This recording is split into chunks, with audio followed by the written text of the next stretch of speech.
Hello, everyone. Kathy here. I'm very excited to bring you this year's Summer Pick Series, a selection of the most downloaded shows we've published in the past that we think you'll not only love to listen to again, but they'll also help you in a big way to find brave and build even more success, reward, and fulfillment in your life and work.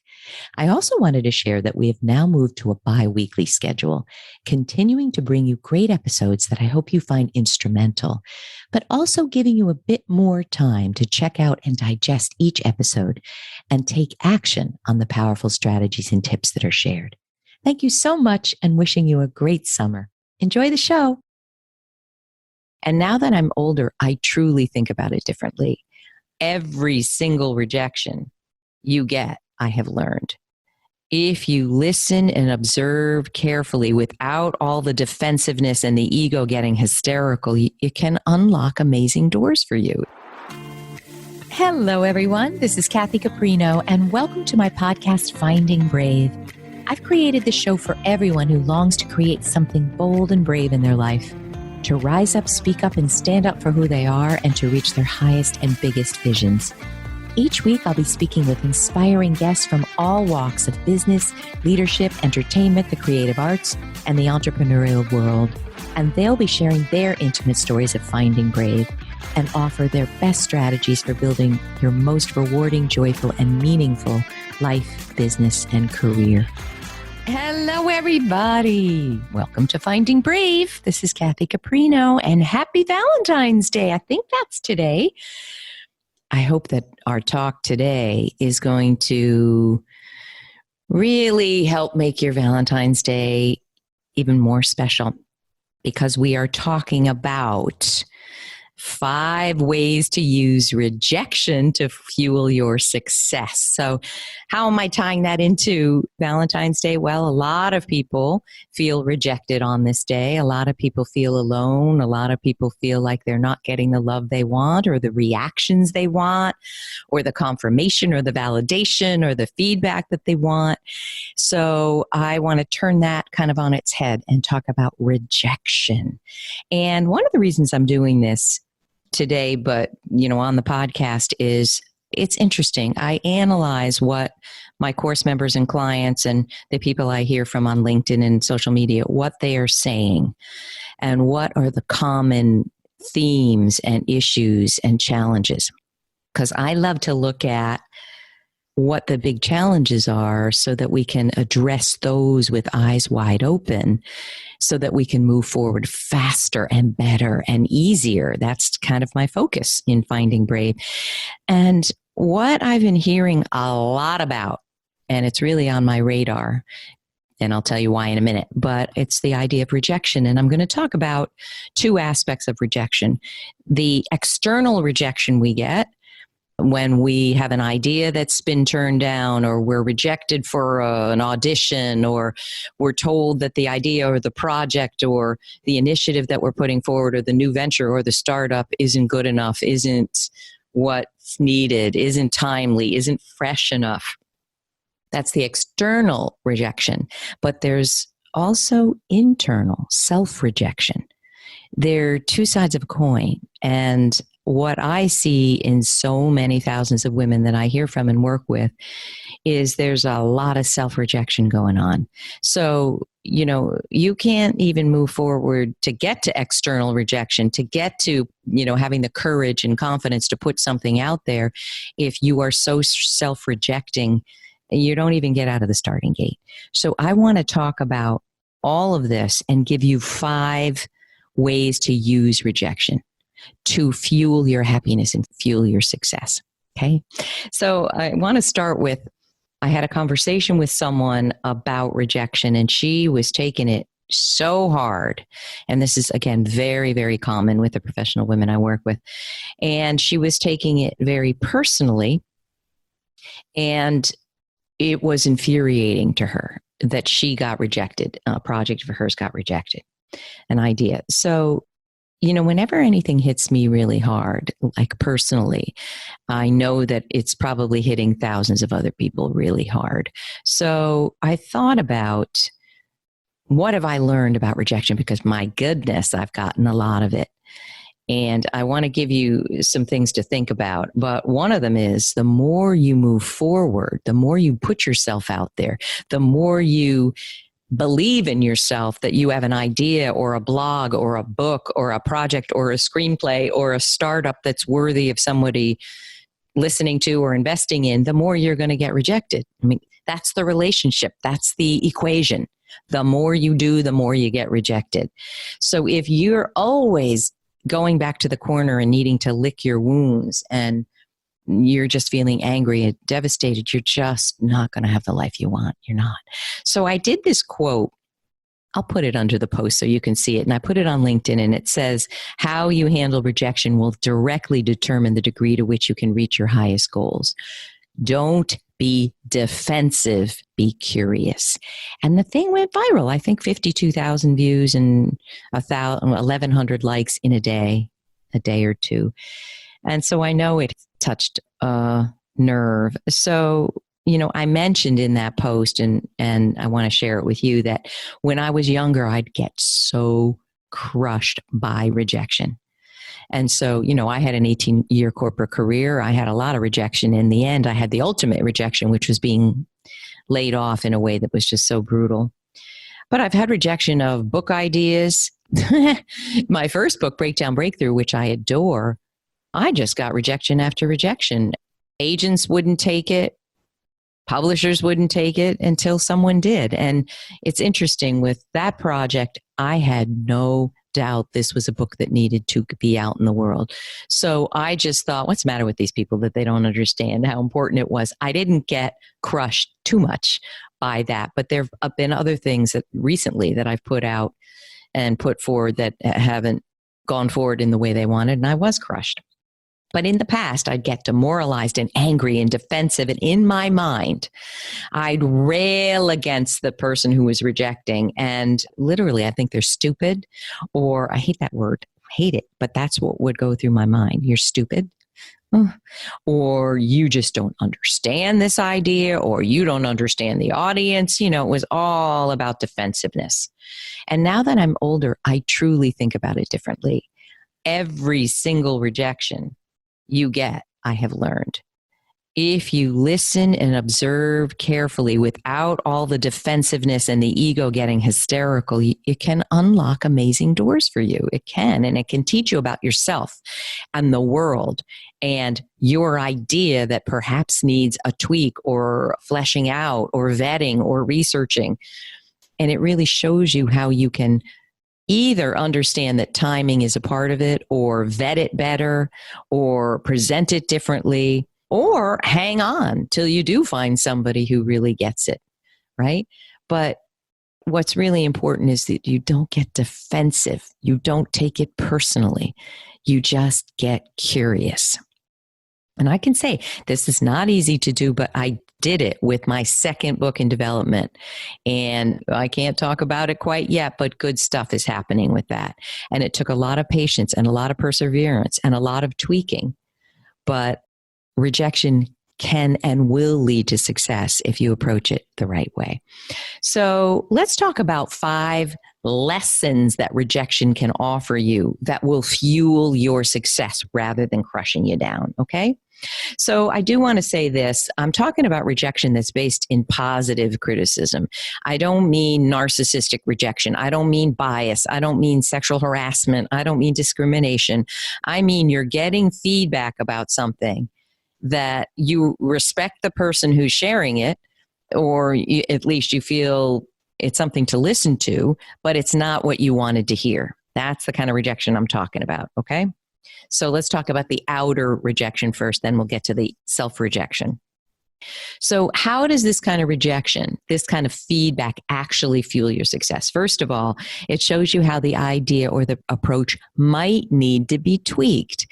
Every idea that comes flying out of us, I mean, we're very creative, we're very innovative, we're geniuses. Many folks that I deal with are amazingly innovative, but not every idea comes out fully baked perfectly, right?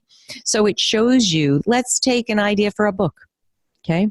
You submit the proposal. You're trying to find an agent, let's say. but I think this applies to a startup or any kind of project, your master's thesis, whatever it is, you pitching to be featured in, a wonderful website. So if you get feedback that no, it's not there yet, what you want to do is get as much information from the rejecter as possible, of course. Don't be shy about that. Can you give me more input? What isn't working? What isn't right? What isn't at the level it needs to be? Can you be specific with me? Because what's interesting is I noticed as I've gotten rejected a lot, they don't want to tell you the truth because it's hard for them. This idea wasn't good enough. This book isn't fresh enough. You don't have a big enough platform. When my first book was accepted, I didn't have a platform. I didn't have any followers. I think I had maybe 5,000 people on my mailing list, and I had a small blog. I didn't have it going on. So, people might be freer to say, well, you don't have a platform and we're looking for, people who've established themselves in the media. But if the idea is just downright bad, people don't want to really give you feedback because they don't want to be hurtful. But if you demonstrate that you're tough enough to hear it and you want it, they will give you more information about why they feel the idea doesn't hit the mark. And that's what you want. Lay it on me. Not defensively, right? You might understand how it needs to be communicated differently. I've been a marketing person all my life. And even though I'm a coach and a writer and a speaker and a trainer, a lot of what I do is marketing. And I'll see very clearly how, for instance, on my Forbes blog, 2 words can make a headline go viral or kill it. Literally that small a tweak. So sometimes it's just how you communicate it that is going to make or break it, or is a little bit off the mark for the audience. And it just requires 2 words or 1 sentence of change, right?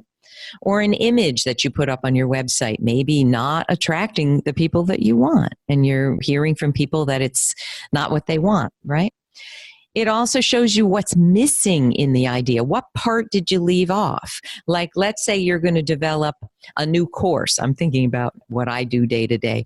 Well, it may be that you've got 3 components that work, but you're missing a 4th one, an online component, or you're missing a group component, or you're missing a live component. So just because you got rejected with this iteration doesn't mean the next iteration isn't going to get what you need. And maybe if you're putting out something in the world, maybe you're not understanding as fully as you need to the potential market for this thing, or you've marketed it to the wrong audience. So, if I'm working for professional women and I put something out and it's targeting 50% men, well, that's probably not a good idea if the whole thing is for professional women. Do you understand what I'm getting at?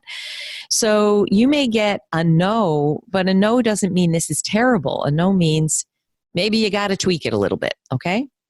The second thing that rejection can tell you that's going to fuel your success is the timing of the idea right? And I want to just jump to something that might sound a little woo-woo to people, but I really believe this. I'll call it the universe because that's the way I frame it. Sometimes the universe isn't ready for the idea. There's not a state of readiness for your book. There's not a state of readiness for your startup. You've got to wait a year and then something will have changed in the market, or your new app. It might go viral next year, but right now, not. When my first book came out, while it's done, well for someone who didn't have a platform at all 10 years ago, it came out in '08. And that was right as, the economy was imploding. We had Obama in the news. We had Sarah Palin in the news. Nobody was looking at what this book was about. Nobody. You wouldn't believe it. 10 years ago, nobody cared about professional women's challenges. That's the difference 10 years can make. Look what's in the news today. Every headline almost is about, something about women, and not every headline, but you know what I mean. So sometimes the timing isn't right, but it's not going to be something you understand or you can control. But the universe sometimes pushes back on an idea and makes you wait till it can come to fruition because the timing wasn't right. And maybe the timing in your life isn't right. The third thing is, speaking of timing, the readiness for success. I have to share with you, when I had no platform, when I had no followers, and I think by today, I'm over 900,000 followers on LinkedIn. And why is that number important? It's important to me because it reflects to me that something I'm saying, something I'm doing, the messages that I'm putting out there are resonating, are striking a chord with people. And that means the world to me. I don't want to sit alone in a vacuum in a box writing. What am I doing it for? I'm doing it so that I can hopefully be of help to people, right? But I think that if somehow 10 years ago something went viral to this degree, I'm not sure I would have the readiness. I'm not sure I would have had the personal boundaries and the understanding that, speaking of getting rejected, some of the stuff that I've put out that's controversial, like what is feminism and why do so many men and women hate it still? Wow. I got so much rejection of that idea, and also thousands of people saying I completely agree. But the rejecting comments were so hateful, and there were swear words, shut up, you dumb C word, that I was not really ready for that. I wasn't ready. I had to take the comments down off of YouTube. And even my daughter, who was, so that was probably 2 years ago, I don't know, I'll check, 22, said, well, what do you think's going to happen, Mom? It's YouTube. It's not protected, whereas LinkedIn and Forbes, people, I think, behave more professionally because we know who they are. Do you know what I mean? But the point is, I got such rejection that I wasn't ready really to handle that kind of negative feedback. I've never received that. So sometimes there's a readiness. You may not be ready for the success that you're dreaming of with that idea. There needs to be a little buffer of time. But again, we're not aware of that. So this is where feedback can be incredibly helpful. The fourth thing rejection can tell you, or, spurring you to ask, is how well have you vetted the idea? It's interesting. I'm a fan of research, and I've always been a fan of research. Even when I was a young kid, interested in psychology, what would I be reading? Research reports about what affects the brain, what affects personality development. I don't love it at all when coaches or thought leaders throw ideas out and there's been no vetting of them. On the other hand, there are people, making huge differences in the world with ideas that are unlike anything that's come before. But I'm a fan of very well researched information. So even when I talk about themes and trends that I'm seeing with my clients, it's because I've literally spoken to thousands upon thousands of women around the world. So those trends are trends that I believe are evident through the numbers, But one question that rejection makes us think is, have I done the research on this? I've had course members and clients over the years who've said, I've put out a new product and nobody wants it. And I'll ask them, have you researched it? And sometimes they'll say, yeah, my friends, I got together a group of friends, and friends aren't your research, shouldn't be your research pool. I remember, so I spent 7 years in market research, and one of the things I did really well was develop screeners, which is, screening questions to make sure that the people you get in the room to vet your idea are actually just like the people who would be looking at it to buy it. If you get your friends, or if your idea is for teachers and you get a group of people who aren't teachers, you're not going to get the feedback you need. So did you vet it? Did you research it? Today there's so many ways to research thoughts and ideas and projects, through SurveyMonkey, through free tools. There's kind of no excuse not to do research on your new idea, your program, your article, whatever it is.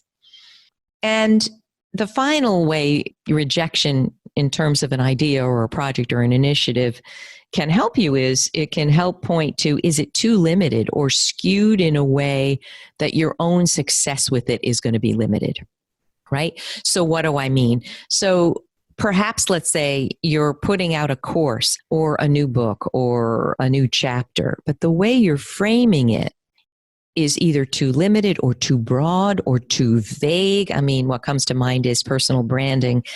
A lot of people that I work with are new coaches, and they'll say, I want to help everybody feel better and be happier. That's just, forget it.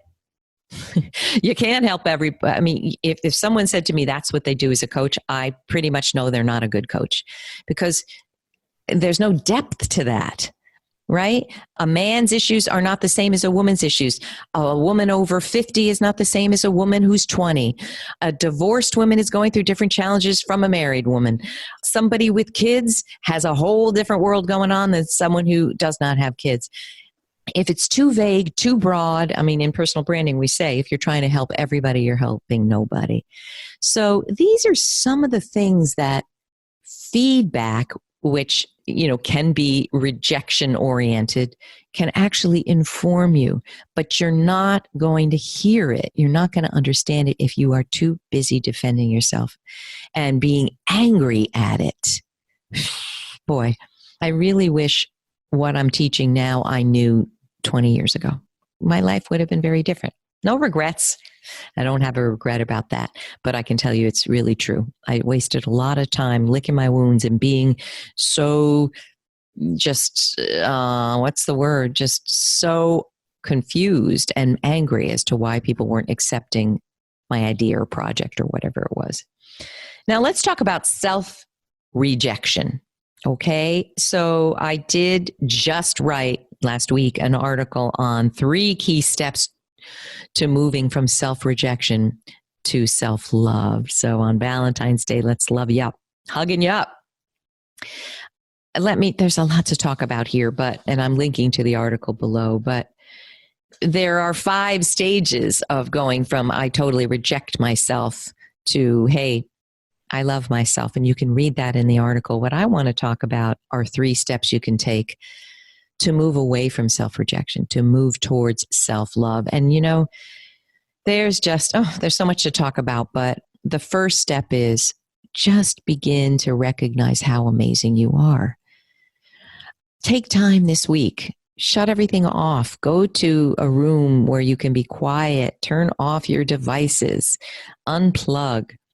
And think about what you have already done, how you are in the world, who you've helped, the needles you've moved, the things that you've done that have mattered. I say this a lot. If you've listened to 5 podcasts, you probably heard me say this, 5 episodes. But because I have seen thousands of my document, my career path self-assessment, which I give every client, and thousands of people have taken it, and I've seen thousands of them, I can tell you with just 100% surety that everybody is amazing in some way. Everybody. It doesn't matter their background. It doesn't matter their education. It doesn't matter their training. What these people are writing about things they've gone through and things they've done, it makes my head explode. It's so amazing, but they don't see themselves as amazing or unique or special or valuable. Invariably, if people are coming to me, they're having a problem seeing how fantastically valuable they are. So if you're a professional, you'll want to download my career path assessment. I'll link to that. And you'll want to answer it. And it's 11 pages of questions I wish someone had asked me 30 years ago. And if I had answered them honestly, by gum, I wouldn't have made the mistakes I made in terms of my career and in terms of devaluing myself. Not, what I did was take the very first job that was offered to me out of school, and it stunk. And it wasn't the right direction because I didn't love myself. I didn't value myself. I thought I had to go with the first crappy job that was given to me. So take time to understand, how am I of value in the world? And, your sphere of influence doesn't have to be enormous. It doesn't have to be, Gandhi or Mother Teresa, my two of my favorite inspiring role models in the world. You can be influencing 2 people, your kids. But what are you doing that is amazing? Please take time to recognize it and watch my TEDx talk, Time to Brave Up, about how to articulate the 20 facts of you. Okay. So I want you to start saying, I am amazing. Now that goes to the next one. A lot of women can't even say that. They kind of cough up a hairball when they say anything close to that. So the second step to moving away from self-rejection, which you've got to do if you want to live a happy, wonderful life and career, is identify your biggest fears in the way of sharing a more authentic, amazing self in the world. So, a lot of women are going to hear this and read this and go, I don't love myself. So how can I even fake it? And I don't feel comfortable even saying I love myself. And that's because society and our parents and a lot of people have told women, don't act like you love yourself. Don't act arrogant. Don't act self-absorbed. Don't act smug. Oh my goodness, I'm not telling you to do that. I'm saying love yourself. So love yourself the way a mother loves a child, a healthy, loving mother. Love yourself. And you're not self-absorbed and you're not narcissistic because you love yourself. You're not. But we have to undo a lot of the messages that we were told. And another challenge is, my gosh, I am so floored by the number of people who come to me who are not having the careers they want. And we can tie it back to childhood messages they got that were traumatizing or damaging. Some of them had narcissistic parents, and I'm linking below to how being raised by a narcissist damages your self-esteem. I'm starting to be more of an expert on this than I ever thought I would be, and it's sad stuff. But if you were raised with messages that you are not good enough, or you need to be a certain way or look a certain way and be thin and beautiful and smart and get straight A's and go to Harvard and be number one on the tennis team, or, go to the States in soccer, or you're nothing, that is affecting you right now. That is affecting your career. It's affecting your relationships. It's affecting how you're parenting. It's affecting your health. So many of us are given damaging messages that keep us from loving ourselves. But I do believe that even if you had a very happy, healthy upbringing, society doesn't like it when women seem too confident. Women seem too self-assured. We can't cave on this. Society's got to get good with this. I don't really care that society doesn't like it. And, women, the research shows women are punished and perceived as less competent, less valuable if they're forceful or strident or emotional or confident. We got to work through that and push through that. We can't let that stand. So what I'm asking you to do is look at the biggest fears you have about loving yourself and sharing yourself more with the world, the real you, the real unadulterated, not the Facebook selfie you, the real you, okay? The third step to moving away from self-rejection is stop holding back and start doing the things you really want to do. So, the long and the short of it is you will develop more self-love the more you put yourself out there. It's interesting. I interviewed another role model of mine, Harriet Lerner, who's the best-selling, she's a renowned therapist and multiple million copy best-selling author. And the book I think she might be most known for is The Dance of Anger. Every trained therapist has read her books. She's amazing. And what she has to say and how she says it is so inspiring. But she writes this: in truth, there's only one way to escape the pain of rejection, and that's to sit mute in a corner and take no risks. If we live courageously, we will experience many rejections, and that will make us want to fold up in a corner and never put ourselves out there again. Don't let yourself stay in that dark corner too long. Get out and accumulate more rejections. There you go. Get out and accumulate more rejections. You can take some time out, but don't ever let a rejection stop you. I just find that so beautiful. And I think that literally, I say this a lot, the more you spread your wings, the more you're going to bump into things, new challenges. It's not going to go away. You're suddenly not going to never have a rejection. It doesn't work like that. What happens is the more you put yourself out there, the more you say, I'm worthy of that thing that I want. I'm worthy of having my second book published the way I wanted to, with an amazing publisher, with an amazing agent, and I am not going to settle.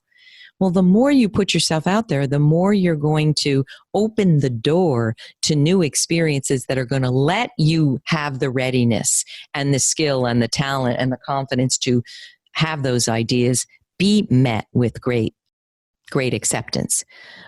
But that will require you getting good with rejection. So I hope this is helpful to you. I hope that you can see the connection between the more we stop rejecting ourselves. And, I write in this piece I'm linking to below about perfectionistic overfunctioning, which I've talked about a lot.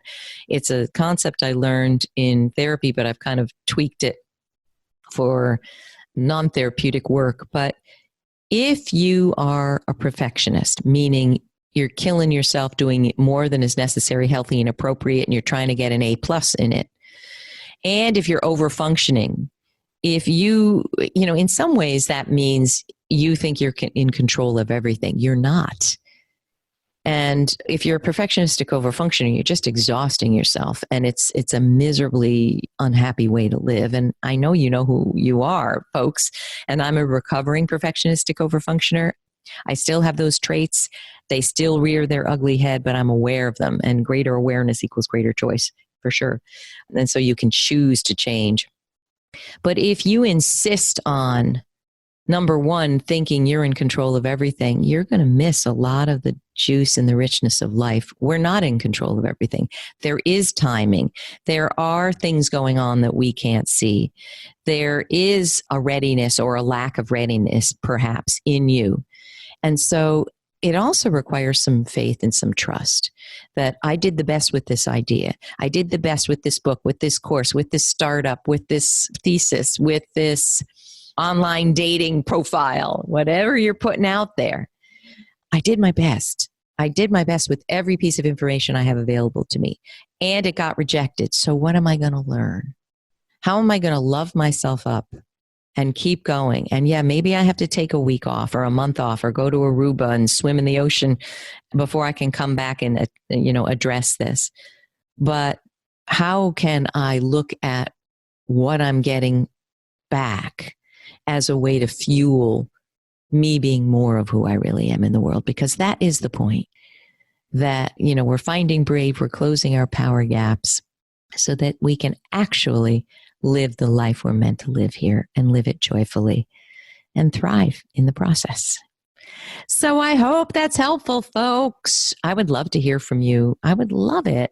So wherever I put this podcast, and I hope you'll connect with me on social media. I'm turning into a big fan of Instagram. I hope you'll follow me on Instagram. I'm new to it. I don't know. I'm learning how to do a story, and you can all give me advice. Yeah, that one worked. That one didn't. I won't call it rejection. I'm on at Kathy Caprino at Instagram. Follow me there. Follow me on beloved LinkedIn, which is just my happy place. I love LinkedIn. But I'm also on Facebook at Elia Communications. That's my business name. And on Twitter, which I love. And on Pinterest. So follow me, will you? And please share. Please share, what was a rejection that you're still struggling in getting over? Because I know there are some. And if I can ever be of help to you, I would love to. Towards that end, I want to tell you, I launched just recently a new 4-session private coaching program, Close Your Power Gaps. And this is not just for women, and this is not just for professionals. It's for men and women who have any kind of challenge or a power gap where they don't feel powerful, they don't feel confident, they don't feel worthy. I would love to help you close that power gap and start moving forward again to share with the world who you really are, because that's what we need to see and experience and learn from. Okay, everyone. So I'll see you on social media, and I would love to hear your thoughts, and I hope this is helpful. Happy Valentine's Day. I'm sending bushels of love to you and so much appreciation and gratitude for you being here. Okay, have a wonderful, brave day and week. See you next time. Bye-bye now. Hello, Kathy here, and thanks so much for tuning into today's episode. One quick thing I'd love to share before you go is about my new digital training program for organizations and professionals called The Most Powerful You, which is the companion to my book, The Most Powerful You: 7 Bravery Boosting Paths to Career Bliss. I'm so thrilled that recently an international division of the United Nations brought in the Most Powerful You program as a training tool for members of their staff. And I'm speaking with other global organizations right now to do the same. This program brings to organizations real-world transformative training for leaders, teams, and professionals to help them thrive at the highest level in their work and projects. So here's my ask. Please take a look at what I'm training in the Most Powerful You, and you can find that at mostpowerfulyou.com. And if you feel the content would be instrumental for you and your team, I hope you'll ask your leaders and DEI managers to bring in this training program to your company. It's truly transformational for work cultures everywhere, and it generates amazing results. Thanks so much, and here's to you becoming the most powerful you. Thanks so much for joining us today, and please don't forget to check out findingbrave.org for more programs, resources, and tips. And tune in next time for your weekly dose of Finding Brave.